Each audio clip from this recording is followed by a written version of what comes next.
Have you ever heard the saying, "Don't judge a book by its cover"? Well, today we're diving into a story that gives that old phrase a whole new meaning, set in the world of the most elite warriors on the planet, the Navy SEALs. It's a world built on grit, sacrifice, and unbreakable will. But what happens when tradition clashes with a reality that some people aren't ready to accept? Imagine this. A dusty, sun-scorched training ground at Bud S, the infamous basic underwater demolition SEAL training. The air is thick with tension and the smell of sweat and salt water. A group of exhausted but determined recruits are getting a pep talk from a seasoned instructor. Among them is a young man, let's call him Miller. He's cocky, strong, and thinks he knows exactly what a SEAL looks like. Standing before them is Captain Eva Rostova. She's not a giant of a woman, but she carries herself with an authority that silences the very air around her. Her eyes, sharp and intelligent, miss nothing. She's there to observe the new batch of hopefuls, the men who want to earn the trident she wears so casually on her uniform. Miller, still buzzing from completing a grueling evolution, whispers to the guy next to him, just loud enough to be heard, "Look at that. A woman wearing a trident. Bet it's a desk job pin." He chuckles, a smirk playing on his lips. There's no way a woman can be a real SEAL. It's just not possible. We're talking about carrying 100 pounds of gear, hauling your swim buddy out of the water. It's a man's world. The words hang in the air for a moment before another instructor, a grizzled Master Chief with a neck like a tree trunk, hears him. The Master Chief's face darkens. He gets in Miller's face, his voice a low growl. "You think this is a joke, recruit? You think that trident is a participation trophy?" But before the Master Chief can tear Miller a new one, Captain Rostova holds up a hand, a calm, almost serene gesture. She walks over, her boots making soft crunches in the sand. She stops right in front of Miller, who suddenly finds it very hard to meet her gaze. The entire class is silent, watching.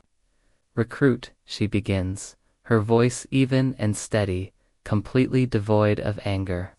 "You believe women can't be operators. You're not the first to think so. Let me ask you a question. What do you think makes a SEAL?" Miller, flustered, stammers out the textbook answer. "Strength, Master Chief. Endurance. The will to never ever quit." "Those are all important," Rostova agrees, nodding slightly. "But you're missing the most critical element, the mind. A SEAL's greatest weapon isn't their rifle or their muscles. It's their ability to think, to adapt, and to be lethally effective when the world is falling apart around them. It's about being the calm in the storm, not just the storm itself." She pauses, letting her words sink in. "You see this trident," she says, tapping the golden pin on her chest. "It wasn't given to me. Just like it won't be given to you. It is earned.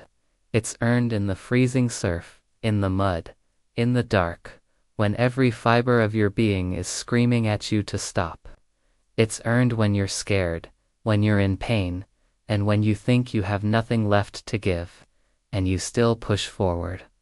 Miller is quiet now, his earlier arrogance gone, replaced by a dawning sense of unease. He's starting to realize he's made a massive mistake. Rostova continues, her voice dropping a little, becoming more personal. "Let me tell you about a place. A desert so hot the air shimmers. A city of ghosts and shadows where the enemy doesn't wear a uniform.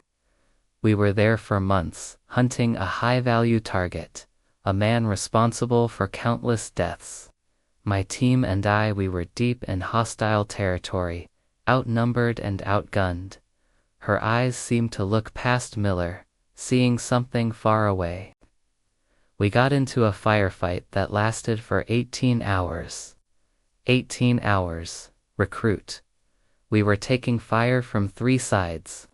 2 of my men were hit. Communications were down. It was just us, our training, and our trust in each other. Strength? Yes. It took strength to drag my wounded brothers to cover while returning fire. Endurance? Absolutely. 18 hours without sleep, with adrenaline as your only fuel. But what kept us alive? It was the strategy.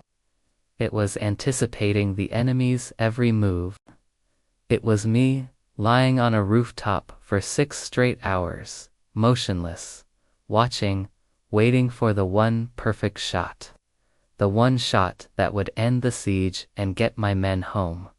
She looks directly at Miller again, her gaze intense. That shot wasn't about muscle, it was about patience. It was about trigonometry. It was about controlling my breathing so my heart rate didn't spoil my aim. It was about being a surgeon with a rifle from 1,000 meters away. The air is thick with unspoken awe.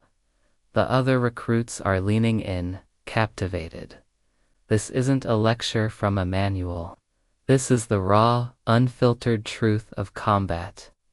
You're right about one thing, recruit, Rostova says, her tone shifting slightly. It is a world of sacrifice. I've missed birthdays, holidays, funerals.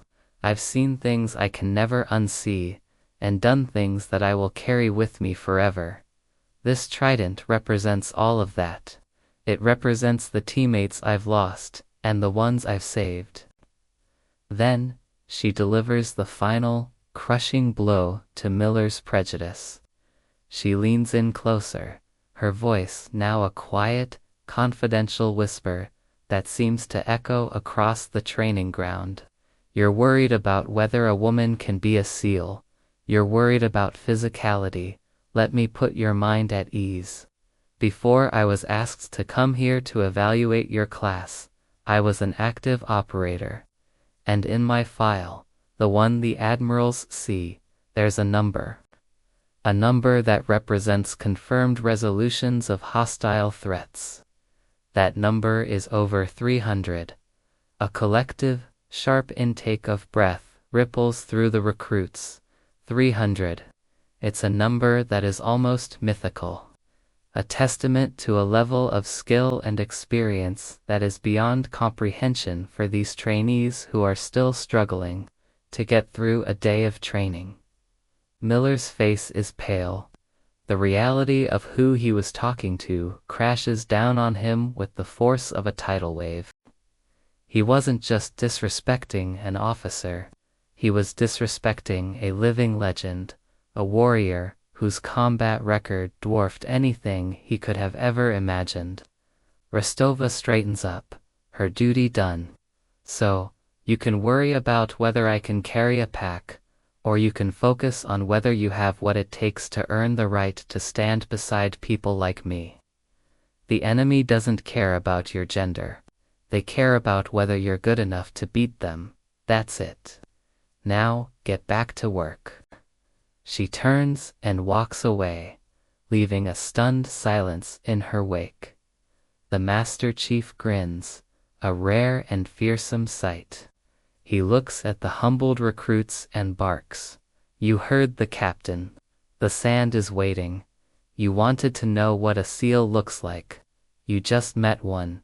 Now, prove you deserve to be in the same Navy. Miller, and the rest of his class, hit the sand for push-ups with a newfound, desperate energy. They weren't just training to be strong anymore. They were training to be worthy. Worthy of the trident. Worthy of the legacy of warriors like Captain Eva Rostova. Her lesson wasn't about gender.